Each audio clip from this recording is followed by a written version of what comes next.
Em nome do Pai, do Filho e do Espírito Santo. Amém. Salve Jesus, aqui é o seminarista Luiz Alfredo, do canal Católicos de Verdade. No nosso 10º dia do mês do Sagrado Coração de Jesus, continuemos então a refletir a encíclica Aurietis Aquas do Venerável Pio XII. No número 3 da segunda parte da encíclica, o testemunho dos Santos Padres em favor dos afetos sensíveis do Verbo encarnado. No número 24, os Santos Padres, testemunhas verazes da doutrina revelada, advertiram muito oportunamente o que já Paulo Apóstolo claramente significara, a saber, que o amor divino é como o princípio e a culminância da obra da encarnação e redenção. Lê-se frequentemente nos escritos deles que Jesus Cristo tomou em si a natureza humana perfeita, o nosso corpo frágil e caduco, para nos proporcionar a salvação eterna e manifestar, patentear em forma sensível o seu infinito amor a nós. Então, depois de termos examinado as Escrituras, agora ouçamos os testemunhos dos Santos Padres, que testemunham a revelação divina, de que, na linha do apóstolo Paulo, este amor divino é o princípio e a culminância da obra da encarnação e da redenção. Então, Jesus se encarnou e nos redimiu por amor. Como diz São João, Deus é amor. E para nos salvar e para mostrar este amor, ele encarnou-se, fazendo com que o amor tornasse visível, sensível, o seu amor infinito. O amor que antes era espiritual, agora passa a ser espiritual e sensível e carnal e humano e físico para conosco. Veja bem que nós temos um coração lá no céu. Lá no céu nós temos um coração humano que pulsa de amor por nós. Um coração que foi traspassado, um coração que foi desprezado, humilhado, ferido.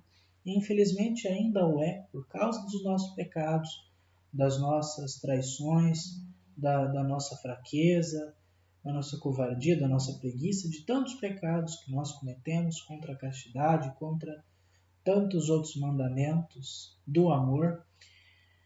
Nós continuamos a ferir este coração, mas esse coração mostra-se sempre disposto a nos perdoar e a nos fazer voltar para o seu amor. E agora ele vai citar muitos santos padres aqui que corroboram para esta doutrina do Sagrado Coração. Embora eles não falem explicitamente do culto ao Sagrado Coração, mas falam do culto da adoração a Deus que nos ama com afetos sensíveis, com um coração genuinamente humano e que é Deus. Jesus nosso Senhor. Número 25. Fazendo-se eco da voz do apóstolo das gentes, São Justino escreve o seguinte: amamos e adoramos o Verbo nascido de Deus inefável e que não tem princípio, já que se fez homem por nós, para que, tornado participante das nossas doenças, proporcionasse-nos o seu remédio. Lembrando que São Justino ele está mais ou menos no ano de 150, então é um testemunho já bastante antigo do segundo século, dizendo que nós amamos o Verbo encarnado, que se encarnou para ser o nosso remédio. Continuando, e São Basílio, o primeiro dos 3 padres da Capadócia, afirma que os afetos sensíveis do coração foram verdadeiros e ao mesmo tempo santos.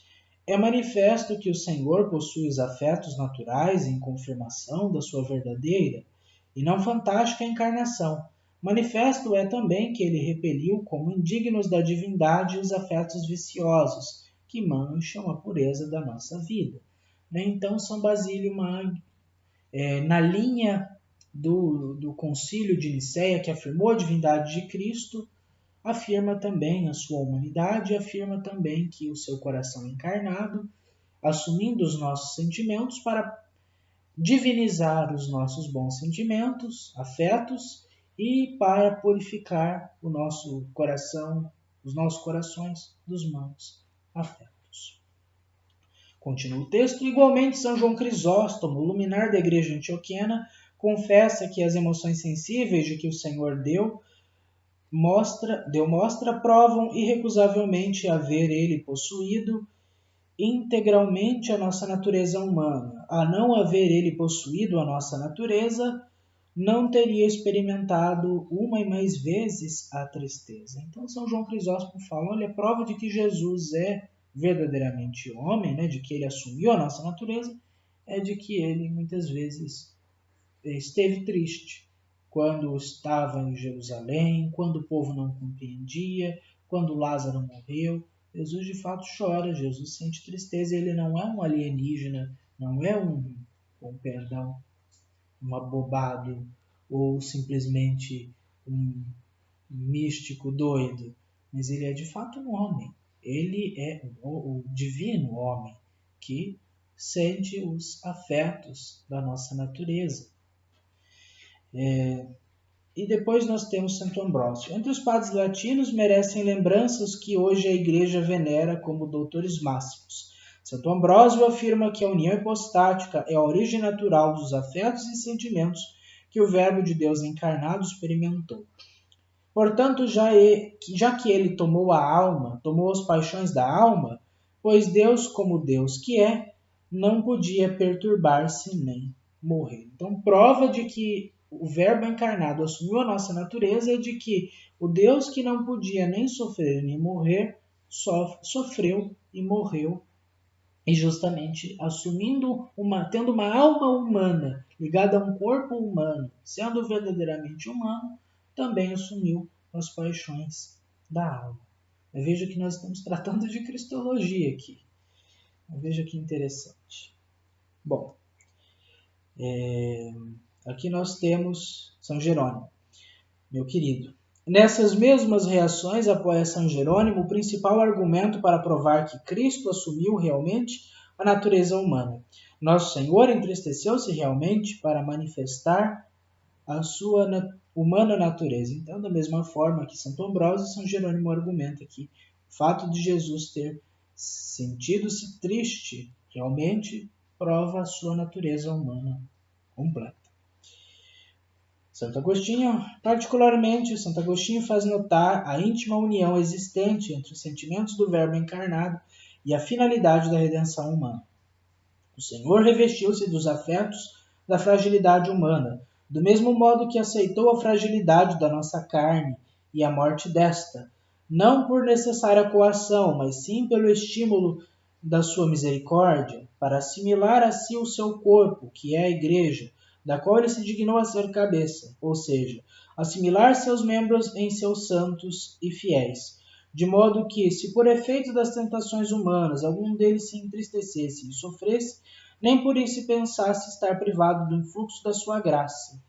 E assim como um coro fica alerta à voz que lhe dá o tom, assim também o seu corpo soubesse da sua cabeça que por si mesmos tais movimentos não são pecado, senão somente indício da humana fragilidade. Então, Jesus, para se solidarizar com a nossa tristeza, com a nossa fraqueza, ele quis sentir-se também triste, sentir-se também fraco, para mostrar que isto é consequência da nossa condição humana, mas que ele a divinizou e, portanto, ele, como a cabeça, sente aquilo que os membros do seu corpo, que é a Igreja, que somos nós, também sentem.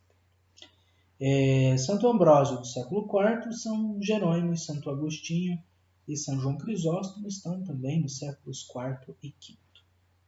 Bom, São João Damasceno. Com maior concisão e não menor força, estas passagens de São João Damasceno atestam a doutrina da Igreja. O Deus todo tomou todo o homem, e o todo se uniu ao todo para proporcionar a salvação do homem todo. De outra maneira, não teria ele podido sanar aquilo que não assumiu.